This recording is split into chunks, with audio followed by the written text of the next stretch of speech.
हरे कृष्णा कृष्ण कृष्ण हरे हरे, हरे राम राम राम हरे हरे। हरे कृष्णा कृष्ण कृष्ण हरे हरे, हरे राम राम हरे हरे।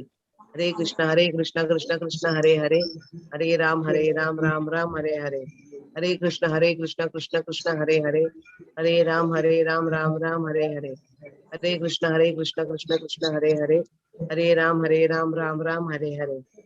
हरे कृष्णा कृष्ण कृष्ण हरे हरे, हरे राम राम हरे हरे। हरे कृष्ण कृष्ण कृष्ण हरे हरे, हरे Krishna Krishna. Hare Krishna, welcome everybody. हरे कृष्ण प्रभु। हरे कृष्णा प्रभु जी। Hare Krishna Mataji. Hare Krishna.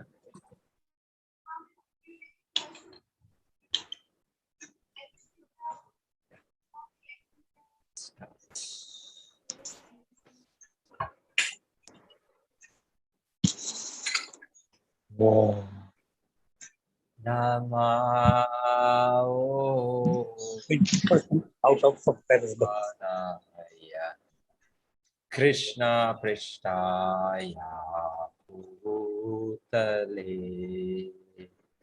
Srimate Bhakti Vedanta Swami Iti Namine Namaste Saraswate Devi Gauravani Pracharine Nirvishesha Shunyavadi Vasatya Vishatarini Jaya Shri Krishna Chaitanya Prabhu Nityananda Shri Advaita Gadadhar Srivasadi Gaura Bhaktavrinda Jaya Shri Krishna Chaitanya Prabhu Nityananda Shri Advaita Gadadhar Srivasadi Gaura Bhaktavrinda Hare Krishna, Hare Krishna, Krishna Krishna, Hare Hare, Hare Rama, Hare Rama, Rama Rama, Hare Hare, Hare Krishna, Hare Krishna, Krishna Krishna, Hare Hare, Hare Rama, Hare Rama, Rama Rama, Hare Hare, Hare Krishna, Hare Krishna, Krishna Krishna, Hare Hare, Hare Rama, Hare Rama, Rama Rama, Hare Hare, Hare Krishna, Hare Krishna, Krishna Krishna, Hare Rama, Hare Rama, Rama Rama, Hare Hare, Hare Krishna, Hare Krishna, Krishna Krishna, Hare Hare, Hare Rama, Hare Rama, Rama Rama, Hare Hare, Hare Krishna, Hare Krishna, Krishna Krishna, Hare Hare, Hare Rama, Hare Rama, Rama Rama, Hare Hare.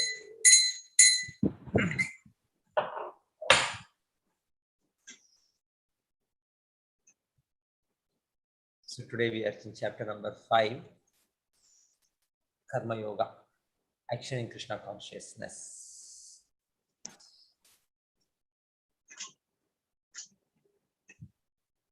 எடுத்து வராம விட்டுனா அந்த இது அங்கே இருக்கு போல இருக்கு வச்சுட்டேன்ல. Prabhuji, please mute everyone. Yeah, I've done that. Thank you, Prabhuji.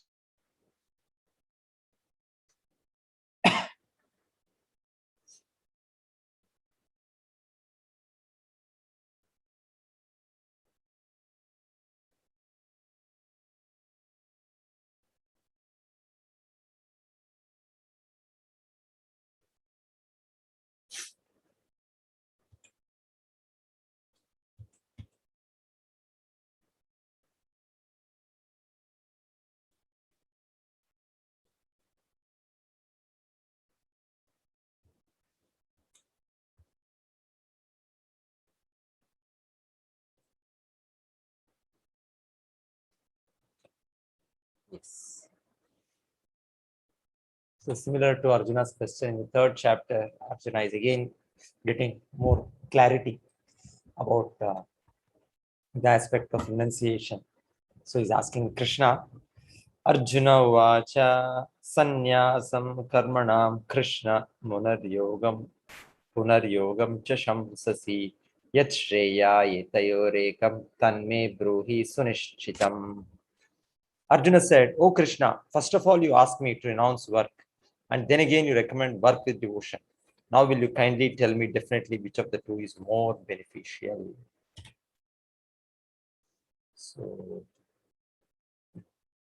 Arjuna's misunderstanding why it is coming, there are some explanations, because sometimes the Lord was telling the importance of understanding knowledge to the soul, and sometimes the Lord said as doing prescribed duties the way to realize that knowledge, and sometimes Krishna said that having once realized, he has no more duties to perform.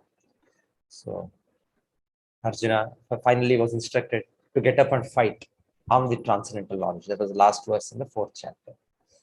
So Arjuna is again clarifying how to go about Karma Yoga, Gnana Yoga, which is better. So the Lord says, Shri Bhagavan Vacha Sanyasaha Karma Yogascha Nishreyasa Kara Ubho Tayostu Karma Sanyasa Karma Yogo Vishishyate. The renunciation of work and work in devotion are both good for liberation, but of the two, work in devotion service is better than renunciation of works. So one kind of understanding is that, yes, as we discussed, just give up everything. So withdraw oneself to a forest, to the Himalayas, and try to realize oneself. So this is called karma sannyasa, stopping all karmas. So 3rd chapter also Krishna said it is not possible because our mind, the same mind we still carry along, the same propensities are still there, the desires are still there. So it is not just by stopping the work we can come to achieve perfection. So better to engage wherever we are, dovetail our propensities in a particular kind of a constructive work and dedicate that work for the cause of the Lord. So that was what the Lord recommended. Again, the Lord will recommend us the same thing. But here, this is the history of one great king, just to make us understand the futility of fruitive activities, even though it is as per the Vedic scriptures, because Vedas generally contain one portion of one portion which is called of Vedas, Karma Kanda portion. Karma Kanda, Gnana Kanda, Upasana Kanda. There are various portions of the Gita. So in this portion of the Vedas, rather, the portion of Veda, Karma Kanda is where we get to do some religious rituals. So that's what we have: Dharma, Artha, Kama, Moksha, the 4 principles of life, human life, that is explained. So there are so many Vedic scriptures which talk about various kinds of worship, various kinds of yagna, sacrifices. So it's all religious, or various kinds of charity. So, or some kinds of austerities. So they're all recommended. But if the intention is to gain some better life, maybe in this world, or maybe life after death, in the material world itself, because we have this material world, we are in the earthly planet, we are in human body. So similarly, there are so many planets, there are so many living entities within this universe itself. So we are not talking about the spiritual world. We are still talking about the material world. So we heard about karma, vikarma, karma. So this karma duties as per the Vedic scriptures, but it is done with the intention of benefiting ourselves. So that will continue our material existence. So just like somebody very obedient in the jail, so he may be given better facilities in the jail. So still he may not be released from the jail. To get released from the jail, he has to get the sanction from the government outside. But suppose he is very, very obedient, very, very loyal to the jail authorities inside, so they may give him better facilities, but he continues to stay there. So similarly, something like that, we hear about, even though somebody may be doing religious rituals, religious formulas, as per the Vedas, this is the Karma Kanda portion, but he doesn't know the ultimate direction by the Vedas. He just sticks himself to the rules and regulations to do some kind of a pious activity, punya karma. So this is one history which is very, very instructive to us. So this is the history of Nriga. Nriga is one of the Rajarshis. He's in the line of yesterday whom we heard Ikshvaku Maharaj. He's the son of Ikshvaku, one of the sons. Ikshvaku Maharaj had many sons. So this coming from sun god, we hear about the history of Bhagavad Gita being spoken. So he was one in the line out of many sons of Ikshvaku Maharaj. I think one of the sons, Nriga. And he was such a great charitable personality. To the right here, we see he used to give every day thousands of cows in charity, Godan. So there are various kinds of charity one can do. This is one kind of charity, Godan, and particularly to very deserving person, some person who are engaged in spiritual activities, the activities of a Brahmana. So previously, there used to be such strict, such sincere people, so Brahmanas. So he used to find such people and he used to give charity, and not just giving the cows like that, giving them with fully decorated golden whatever the horns, their hoof plates, and then golden necklaces and some silk cloth over them. So it's with a lot of opulence because he was a king, and such opulence because of his power, because of his purity, different ways. So he used to do that. So, but in spite of that, we see actually there is one day some difference of opinion between the two Brahmins whom he has given the charity. So it so happens that he has given a cow to one Brahmana. The same cow happens to come back to his Goshala, the cow shed. And next day or after a few days, he gives the same cow again to one more personality. So now after a few days, both the Brahmanas, they come back. The first Brahmana rather, he comes back and he notices that his cow is given to somebody else. And that is how now they have brought the cow and they are asking for the king to solve it. How is it possible? You have given us the charity. Both of them are claiming. So charity once given to somebody, it should not be taken. Particularly charity to a Brahmana, to a pure personality, it is said, it is his property now. It is done. So one is not to take it back. So Maharaj Durga started to reflect how this can happen, But finally, he came up with a solution. He thought maybe if one of them can accept 1,000 cows in exchange instead of that single cow, why they are asking for. So both of them said, no, we are not in want of having 1,000 cows or anything like that. You had given us something, so it is our duty to protect that cow. So that's what we are wanting. So both of them rejected his offer and went away. So it was a very small thing. What is it? He has given thousands and thousands, millions of cows in charity. So much a charitable person. This is one small thing happened to give to somebody, but something else happened. He gave it to somebody else. So finally, both of them returned it to him. So they didn't take. Nobody did took it. So that was all small thing we may think, but it is said it definitely after having done so much charity, he has acquired so much pious credit. So when he finally left his body, he was taken to Yamaraj. So Yamaraj is the chief justice. He has the whole accounts, and he said, the amount of punya you have done, I cannot even count. But there is some little small papa. And what do you want to suffer first? First of all, you want to enjoy the punya or you want to suffer the papa? So it is actually maybe you could have gone for enjoying the punya because it was such, already Yamaraj had indicated, it was so huge that maybe for lakhs and years, millions of years, he would have continued to enjoy some better position in the world. And maybe he could have counteracted that papa. There are ways in Vedas which talk about prayashchitta and all that. But anyway, better than that, is taking up devotional service. So anyway, so Nriga Maharaj in his whatever position, he desired that let me suffer for the whatever little sin I have done, little mistake in the religious formularies I have done. And just for that mistake, it is said he had to accept the body of a lizard. That is what we are seeing here. One big lizard stuck up in a well. So this is again during the time of Krishna.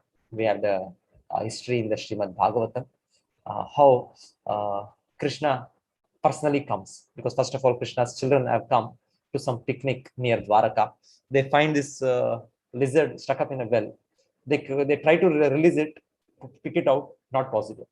Whatever they try, so many of them, they couldn't do anything. Finally, they get back to Dwaraka. When they get back, they inform Krishna and request him to release this lizard, which is stuck up in a huge well, something like that. So then when Krishna comes, Krishna just has to put his hand inside. That's all. The Lord is doesn't have to do anything. So just Krishna puts his hand. It so much expands, elongates, touches the lizard and pulls it out. So that was how this personality again regains its original form of a beautiful devata, Nriga. So and then he explains his whole history before Krishna. Yes. So this is one instance shown how this path of karma kanda, or the path of fruitive activities, path of even doing the pious activities, punya karma, are also sometimes unknowingly, knowingly, we have to do some papa karma. And we have to suffer for both. It is not that they will cancel each other. It's not like we have in a bank, we take a loan and sometime the loan we are not able to pay. We have some other assets where we can pay it off. It is not like that. It is said, it is separate account. The punya account, whatever we keep, is separate, and papa account, which we accumulate, is separate. They don't cancel each other. We have to experience, we have to get the result, face the result of both of them. That is a very unique way the Lord has done this laws of nature. So that's how, Nriga Maharaj, very great king, very pious king, but small mistake, even he had to suffer for this result. So that is why he said, better do activity akarma, which is having no reaction and which will finally take us back to the spiritual world, to revive our spiritual existence. Otherwise, this continuation of doing punya in this world, there are some times we do papa and then we get caught. So it is going on. So this is one instructive lesson from this history. Then the Lord continues, Gneya sanitya sannyasi yo na dveshti na kankshati nirdvando mahabaho sukham bandhatmamuchyate. One who neither hates nor desires the fruits of his activities is known to be always renounced. Such a person, liberated from all dualities, easily overcomes material bondage and is completely liberated, O mighty arm Arjuna. Only the ignorant speak of karma yoga and devotional service as being different from the analytical study of the material world. Those who are actually learned say that he who applies himself well to one of these paths achieves the results of both. One who knows that the position reached by means of renunciation can also be attained by works in devotional service, and who therefore sees that the paths of work and the paths of renunciation are one, sees things as they are. So this is one more famous statement. So which says that there is something called Yukta Vairagya, there is something called Phalgu Vairagya. So Vairagya is a spirit of renunciation. Spirit of renunciation, not for one's own enjoyment, but for the enjoyment for the purpose of the Lord. That is actually Yukta Vairagya. So Phalgu Vairagya is where we may renounce the things materially from our side, but still mentally we still have the desires. That becomes called what is called Phalgu. Phalgu is a river in the Bihar region. It is said the river doesn't show itself off in the ground. We don't see any water outside. But when we dig a little deep, maybe 2 feet deep, we can see a current of water going on. So that way it is said, this river, Phalgu river, which runs underwater. Like that, somebody may be renounced, somebody may be wearing a sannyasi dress, somebody may have accepted a sannyasi, this one. So, but then I may be having a current of material desires inside. So that is called Phalgu Vairagya. It is not proper Vairagya. But on the other hand, something called Yukta Vairagya, it is said, if we can find the connection with the Lord for the object, Everything is finally energy of the Lord. Like finally can be used for the Lord's pleasure.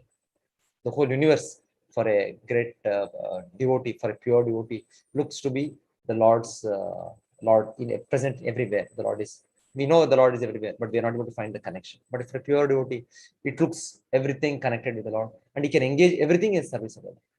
So even material opulence, he can engage. That's why we find great acharyas built great temples, big temples. So they used to engage the whole society in the service of the Lord through that. So that was how they used to. That's called Yukta Vairagya. So even Srila Prabhupada Acharya taught us how to use the material facilities, whatever we have, whatever the scientists have done, whatever they have done it for their sense pleasure, for the good of human society, whatever people can enjoy. But if we can connect it to the Lord and use it for the Lord's pleasure, that is called Yukta Vairagya. There is something Valgu Vairagya, Yukta Vairagya. Sannyasasthu mahabhavo dukham aptamayo gataha yoga yukto munir brahma nachirena adhigacchati. Unless one is engaged in the devotional service of the Lord, mere renunciation of activities cannot make one happy. The sages purified by works of devotion achieve the supreme without delay. Yoga yukto vishuddhatma vijitatma jitendriyaha sarva bhutatma bhutatma kurvannapina lipyate. One who works in devotion, who is a pure soul, who controls his mind and senses, is dear to everyone, and everyone is dear to him. Though always working, such a man is never entangled. Naiva kinchit karomiti yukto manyeta tatvavit pashyan shrinvan sprishan jigran ashnan gachan swapan shwasan pralapan visrajan grihnan urmishan nimishan api indriyan indriyarteshu vartanta hiti dharayan. A person in the divine consciousness, although engaged in seeing, hearing, touching, smelling, eating, moving about, sleeping, and breathing, always knows within himself that he actually does nothing at all. Because while speaking, evacuating, receiving, opening or closing his eyes, he always knows that only the material senses are engaged in their objects and that is aloof from them. Brahmanyadhaya karmani sangam tyaktva karoti yaha lipyate na sapapena padma patram ivambhasa. So Krishna gives a very nice example. He gives the example of a lotus in a river. So we see always the lotus in a river, lotus flower. The lotus leaf, nothing happens to it because by nature, position of lotus is like that. It grows there, but it's fully pure. Nothing, it doesn't change its property. So similarly, Krishna says, the liberated soul who is in touch with the Supreme, who is in Samadhi on the Lord, even though he may be in this material world, even though he may be having so many material duties, still it is said he is liberated. So that is Hiha yasya harer dasya karmana manasagira nikileshu api avastasu jivan mukta sa uchyate. Jivan mukta. It is said somebody is whole with all his mind, with all his body, with all his senses, intelligence, can transport himself to a spiritual platform. Even though in this material world, he can be liberated. So liberation is not just withdrawing oneself from activity, but even in a position of being engaged in the day-to-day activities, one can be liberated. That is how previously Rajarshis, the great kings, used to live their life. We hear about all this Ikshvaku Maharaj, Manu, whoever, the great kings, Yudhishthir Maharaj, they all used to be like this. Ambarish Maharaj, they used to have heavy state responsibilities, used to be in the middle of the society, but still they were all liberated personalities. Janaka Maharaj, Dasharatha Maharaj. So we hear so many of them. So because they were constantly in touch with the Lord, they were constantly in the understanding, realization that they are not the body, they are spirit soul, they are eternal servant of the Lord. So in that consciousness, fixed consciousness, so even though they may be doing so many duties, like the lotus leaf, untouched by water, they are pure in existence, they are unaffected by the dualities, they are unaffected by the reactions of this world. So it's a nice example Krishna gives. This is one more great Acharya by name Haridas Thakur. So Haridas Thakur, about 500 years back, he appeared in the family of Mohammedans in the East Bengal, today's Bangladesh, we can say. So that was the time of Sri Chaitanya Mahaprabhu. And he was daily, constantly chanting the Maha Mantra, Hare Krishna Mantra, what is recommended for us now, minimum of 16 rounds, 16 into 108. This personality was doing it almost the whole day. So 3 lakh names per day. So it is, wow, even one day, it is impossible. Somebody can do it one day, 2 days maybe. but he used to do every day, day after day, day after day, day after day. So this is when an instance where the local zamindar, he gets envious of him. Oh, what is this fakir? People are going to him. People are offering so much respect to him. So people are seeking his blessings. Let me show to the people what he is. And he contrives a plan. And as per his plan, he sends a prostitute, a beautiful prostitute, to induce him, break his vows. And that was how the first day she comes. See, he says, yes, please come, sit down. I have my rounds of chanting the Mahamantra. Hare Krishna, Krishna Krishna, Hare Hare, Hare Rama, Rama Rama, Hare. So he continued chanting. So it was around evening she came, and he continued chanting. And he's chanting every day 3 lakh names. And he reduced the speed of the chanting. The whole night it went on. So didn't finish. So the morning came. So she knows now that local people will start visiting him. So he said, don't worry, you come back in the evening. So today I am going to start right away. I'll finish it. Second day, second night, again he was chanting. So then finally, third day, he promised, no. Today evening, I'm definitely going to finish. My vow is 3 lakh names per day. But for 1 month, it is 1 million. Not 1 million, 1 crore. So today I'm going to finish it early so you can come. So then he kept chanting. It said, he's chanting, hearing his chanting, pure chanting, she was completely transformed. And what was how later she begs for pardon and she gives up her sinful life and becomes a great devotee. So we hear the effect of a personality in the spiritual platform. So they are not affected, even though they appear to be dealing in material life, material activities. The great personality of Haridas Thakur we hear. Similarly, we see here Srila Prabhupada, our founder Acharya, great Acharya, who went to the West. So he went, some people told him, you have to pick up all this Western, some of the habits. So here it's a cold country. You have to allow people to eat meat. So you have to allow people to drink. So these are different conditions, different circumstances, different atmosphere. So you cannot be so strict in the way the Vedas prescribe. And you have to change your clothes, not this traditional clothing like this. So many things. But Acharya kept himself the way he was. He changed those people. So even though he happened to be in their midst, particularly in the beginning, the Acharya started the movement, it was the lower side of the lower downtown of New York. Because Acharya had no means, he had no money. So in a very economical place where he struggled to live.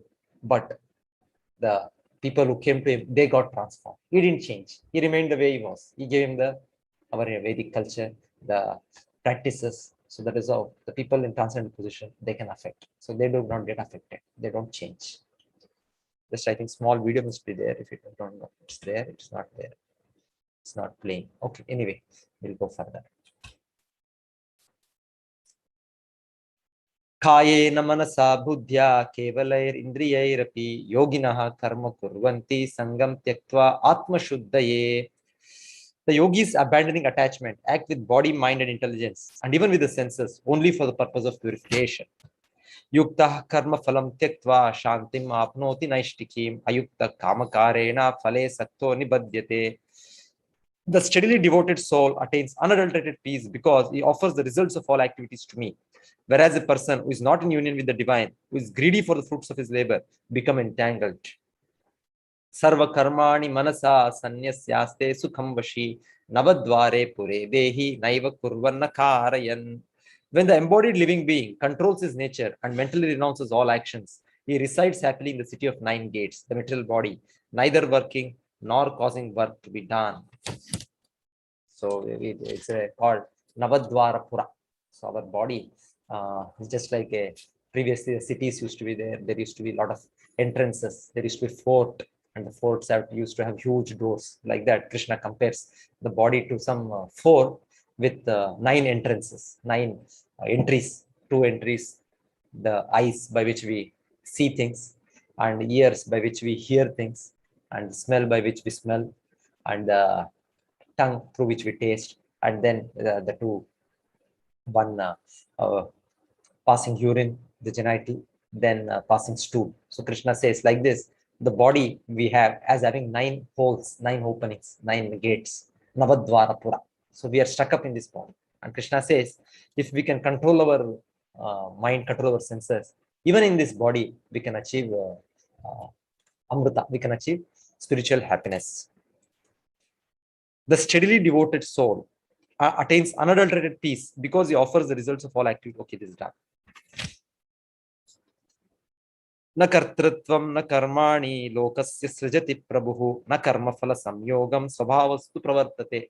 The embodied spirit soul, master of the city of his body, does not create activities, nor does he induce people to act, nor does he create the fruits of action. All this is enacted with the modes of material nature. So actually we are just like a passenger in a car sitting, and there is a driver, the Lord himself, Paramatma, who is doing that. And we are desiring because of our desires, the machine, the bodily machine is being worked. So we cannot say we are not responsible, because it is we who are desiring. Because of our desires, the Lord is sanctioning the things. Though finally he is the sanctioner, not a blade of grass moves without his sanction. But the root cause, the desire as per se, is a functionality of the soul. So we desire to live independent of the Lord, to live, enjoy independent of the Lord. That's why the material activities happen. So the reactions also, we are responsible. नादत्थे कस्यचित् पापं न चैव सुकृतं विभुः अज्ञानेनावृतं ज्ञानं तेन मुह्यन्ति जन्तवः. Nor does the Supreme Spirit assumes anyone's sinful or pious activities. Embodied beings, however, are bewildered because of the ignorance which covers their real knowledge. So that's like just like a judge, it is said in the court. In a particular case, he may give a death penalty. In another case, the judge may say, give him some award. So that is the individual case. Similarly, the Paramatma, the Lord as Paramatma sitting in our heart, he is actually ordering the material nature to award us either happiness, material happiness, or material distress, depending on our activity. So we are responsible. So Lord is like a supreme judge. Anumanta upadrishta cha, Krishna says, I am the witness, upadrishta. Anumanta, I am the sanctioner. So as a Paramatma, later on we hear how the Lord effects these activities. Ghraneena tu dadghranam yesham nashitam atmanah tesham adityavaj gnanam prakashayati tatparam. When, however, one is enlightened with the knowledge by which nescience is destroyed, then his knowledge reveals everything as the sun lights up everything in the daytime. When one's intelligence, one's mind, one's faith, and one's refuge are all fixed in the Supreme, then one becomes fully cleansed of misgivings through complete knowledge and thus proceeds straight on the path of liberation. Yes. So Krishna is clearly saying that it is our ignorance, ignorance of our real self, our understanding that we are this body, that is the cause for our continued existence or continued suffering in this world. So Krishna says, then a person who has come to this spiritual platform, Vidya Vinaya Sampanne Brahmane Gavihastini Shunichaiva Shvapakecha Panditaha Samadarshina. So this is, we tend to say everybody, particularly the persons who are the big politicians, they say we have equality. So everyone is one, but actually it is not possible. Once they get some power, they misuse, they will favor their own relatives, their own family members. So we have daily experience of that. So this Samadarshi, this equality, equal vision, it just doesn't come like that. It comes on the spiritual platform. So long we are on the bodily platform, we tend to see somebody as my own, somebody as somebody else, my own family, my own community, my own state, my own countrymen, or finally maybe my the whole human society. That's all, because we are thinking of the body. But when we come to the spiritual platform, then only we can see, we can have actual vision. The actual vision Krishna is saying here, somebody, you may see a very knowledgeable, intelligent person, and somebody you may see a very poor, very dull person. Somebody you may see an elephant, somebody you may see as a dog eater. So across species, across the social positions in the society, we see so many living entities, insects, birds, bacteria, so many things. So it is said the self-realized person sees everybody equally. Why? Because he sees the soul within them. The soul is common. It's only due to their different karmas. Everyone has got a different body. Somebody has become a great devata.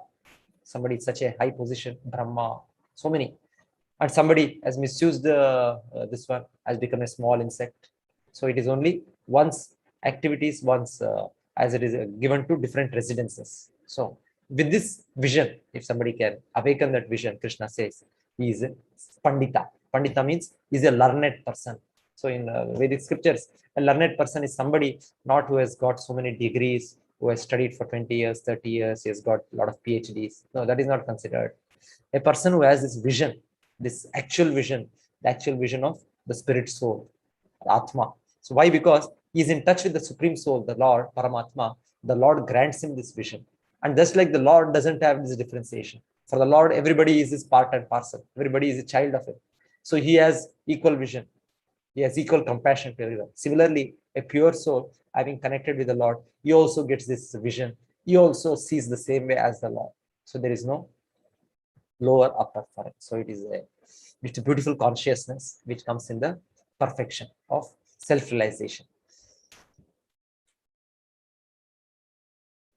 Pandita Samadarshinaha. So it is not that, okay, so there are so many angles of it, of this understanding of this. So every living entity is part and parcel of the Lord. Every living entity is a pure spirit soul. So to get this vision, Krishna says one has to first of all control his mind and senses. Without that, there's no possibility of raising to this platform. So Krishna says now, Ihaiva Tayajita Sargo Yesham Samye Sitam Manaha Nirdosham Hi Samam Brahma Tasmad Brahmanite Sita. Those whose minds are established in sameness and equanimity have already conquered the conditions of birth and death. They are flawless like Brahman, and they are already situated in Brahman. A person who neither rejoices upon achieving something pleasant nor laments upon obtaining something unpleasant, who is self-intelligent, unbewildered, who knows the signs of God, is to be understood as already situated in transcendence. Bahya sparsheshu asaktatma vindatyatmani yat sukham sa brahma yoga yuktatma sukham akshayam ashnute. Such a liberated person is not attracted to material sense pleasure or external objects, but is always in trance, enjoying the pleasure within. In this way, the self-realized person enjoys unlimited happiness, for he concentrates on the Supreme, just like we saw the history of Haridas Thakur. So in the middle of the night, a prostitute is trying to induce him, but he is fixed up because he's feeling great happiness in connection with the Lord. So there is a great Acharya who says, Yadavadi mama cheta Krishna padar vinde navanava daman adyatas rantum asit tadavadi batanari sangame smaryamane bhavati mukhavikara sushtu nishtivanamcha. Since I have been engaged in the transcendental loving service of Krishna, realizing ever new pleasure in him, whenever I think of sex pleasure, I spit at the thought and my lips curl with distaste.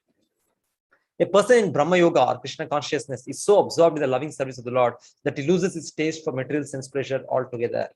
The highest pleasure in terms of matter is sex pleasure. The whole world is moving under its spell, and a materialist cannot work at all without this motivation. But a person engaged in Krishna consciousness can work with greater vigor without sex pleasure, which he avoids. That is the test in spiritual realization. Spiritual realization and sex pleasure go ill together. A Krishna conscious person is not attracted to any kind of sense pleasure due to his being a liberated soul. So this is again a very nice shloka where Krishna says how the sense objects, the senses, are pulling us down. He says, Yehi samsparshaja bhoga dukkha yonaya evate adi antavanta kaunteya nateshu namate buddhaha. So a very nice example here. So different sense objects attract different senses. So here there are some fire flies. So they get attracted to fire. They get attracted to tube lights. So we see every day. So there are the deer which get attracted by their the music sounded by the hunter. There is this bees or some other insects get attracted by the aroma of the flower, and the flower, when it closes, they are finished. Then we have this tongue by which these fishes are caught. The fisherman puts a small fish. The fish has huge food in the waters, but still it feels something new has come and he gets caught. And here is the example of a wild elephant, very powerful, very strong, but we just have to send a tamed female elephant, he'll be trapped. And the female elephant will trap him in some pit covered by leaves, and he falls down, and then his training will start. So similarly, it is said, every living entity is attracted, is being held by these senses, different senses. Particularly in animal species, one sense is very prominent, be it eyes, be it ears, be it nose, be it tongue, be it sex, whatever, something is very prominent.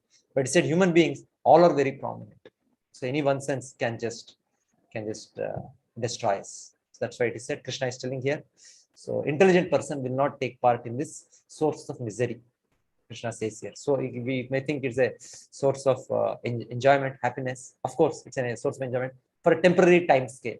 But ultimately, Krishna, as we have experienced, it's a source of misery. So spiritual happiness is the real unending happiness. So that happens in connection with the Lord. So if we can experience that, if we can taste that, then we can very easily give this up. So that's why Kali Yuga, the direct process is given, chanting the Lord's name, engaging in direct devotional service to the Lord, which is the positive way of engaging our senses. Rishikena Rishikesh Sevanam Bhakti Ruchyate. So bhakti itself means engaging the senses in the service of the master of the senses. So Krishna's one name is Rishika Isha, master of the senses. So we have our senses. So we engage them, whatever we have, the eyes, the ears, the nose, these are the knowledge acquiring senses, and the other which are called working senses, hands, legs, whatever we have the capacity in pleasing the Lord. So that way we get a spiritual happiness by which we can give up this lower happiness. Direct method. Before giving up this present body, if one is able to tolerate the urges of the material senses and check the force of desire and anger, he is a yogi and is happy in this world. One whose happiness is within, one who is active within, who rejoices within, who is illumined within, is actually the perfect mystic, is liberated in the Supreme, and ultimately attains the Supreme. Before giving up this present body, if one is able to tolerate the urges of the material senses and check the force of desire and anger, he is a yogi and is happy in this world. Yes, that. One who is beyond duality and doubt, whose mind is engaged within, who is always busy working for the welfare of all sentient beings, who is free from all sins, achieves liberation in the Supreme. Those who are free from anger and all material desires, who are self-realized, self-disciplined, constantly endeavoring for perfection, are assured of liberation in the Supreme in the very near future. Shutting out all external sense objects, keeping the eyes and vision concentrated within the two eyebrows, suspending the inward and outward breaths within the nostrils, thus controlling the mind, senses, intelligence, the transcendentalist becomes free from desire, fear, and anger. One who is always in this state is certainly liberated. So Krishna, at the end of this chapter, gives an introduction to Ashtanga Yoga or the Dhyana Yoga, the method of meditation. So that will be the subject matter of the next chapter. So then the last verse of this chapter, Krishna gives a peace formula individually and collectively, whichever way we may think of the peace, universal peace. Krishna says 3 things we have to understand. What is that? The first thing, Bhoktaram Yagna Tapasam. So Krishna is the enjoyer. Just like in a company, the CEO, they are supposed to be the final people who are the enjoyers of the profit. Similarly, Krishna being the creator, Krishna being the owner, Krishna says he is the Bhokta. Bhoktaram Yagna Tapasam. Whatever our religious activities or whatever our tapasyas, materially or spiritually, our so many endeavors, the goal is Krishna is the enjoyer. Bhoktaram Yagna Tapasam. Why? Because he's a Sarva Loka Maheshwaram. He is the actual proprietor. He is the actual owner. Not just one planet, 2 planets, the whole cosmos, all across material, spiritual universes, everything. Krishna is the proprietor. Surudam Sarvabhutanam. And Krishna is the best well-wishing friend. So he's not only best well-wishing friend for myself, he's the best well-wishing friend of my all family members, of my society, of my country, for everyone, all living entities. Krishna is the best well-wisher. So being the best well-wisher, Krishna has come and staying as a Paramatma in the heart. That's why he's called Surut. Surut means very close friend. Hrit means we say, you are very dear to me. So in the heart, Atma is situated. Krishna is also situated as Paramatma in the heart. He's the best wishing friend. So Krishna says, if somebody can live in this understanding moment to moment, so then he can achieve real peace, real happiness. 3 things. So Krishna is the ultimate purpose. Krishna is the ultimate enjoyer. Krishna is the ultimate proprietor. And Krishna is the best well-wisher. So 3 things we can understand. So otherwise we can tend to keep fighting. Even big assemblies, big United Nations. Because we are still in the same understanding, me and my aham mameti, we are under that illusion. So long that illusion continues, we cannot have peace anywhere. So this is the peace formula stated in this Bhagavad Gita. The same thing is stated in Vishopanishad. Ishavasyanidam sarvam yatkincha jagatyam jagata tena tyaktena bunjita magrida kasya svidana. So we understand that it belongs to Isha, Krishna. Krishna is the owner of everything. So having understood that, what I should accept, what is my allotted thing, so I should accept. Not that I have a greed, I want more. No. So everybody has a right to enjoy. Just like an elephant, it has a right to enjoy. Being an elephant, definitely it needs more food. It can eat. There is no problem. And then if an ant, it's also a living entity, it can also enjoy. The Lord has given to both of them. So depending on everyone's position, everyone should accept. Not that an ant should imitate the elephant or elephant has to imitate them. No. So everybody has having different positions, has to understand, realize their wants, their needs, and live unto it. So that is the peace formula Krishna is giving here. The chapter started with Arjuna's questioning about karma, yoga, and sannyasa. So Krishna said, Krishna talked about the principle of yukta vairagya. Then the method of how being situated in that position, even though doing so many duties, Padma Patram Ivambasa, just like a lotus flower, one can remain unattached. So Krishna talked about how Nishkama Karma frees one from bondage, frees one from reaction. And the spiritual platform, one has a real vision, the vision of a transcendentalist, Samadarshi Pandita. Krishna talked about that. And finally, the peace formula at the end of this chapter. Hare Krishna. So if devotees have any questions, any